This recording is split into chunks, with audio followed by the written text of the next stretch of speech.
Hi all, welcome back. ఈ వీడియోలో మనం ఐకాన్ స్టార్ అల్లు అర్జున్ గారు హీరోగా, డైరెక్టర్ పూరి జగన్నాథ్ గారు డైరెక్షన్లో వచ్చిన మూవీస్ లిస్ట్ చూద్దాం.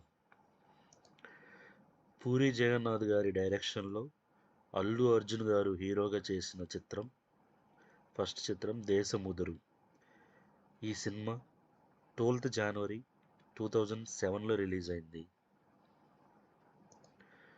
పూరి జగన్నాథ్ గారి డైరెక్షన్లో అల్లు అర్జున్ గారు హీరోగా రిలీజ్ అయిన సెకండ్ చిత్రం ఇద్దరు అమ్మాయిలతో. ఈ సినిమా 31st మే 2013లో రిలీజ్ అయింది. ఇప్పటి వరకు మొత్తానికి పూరి జగన్నాథ్ గారి డైరెక్షన్లో అల్లు అర్జున్ గారు హీరోగా చేసిన సినిమాలు మొత్తం 2. ఒకటి దేశముదురు, 2 ఇద్దరు అమ్మాయిలతో. Thank you for watching.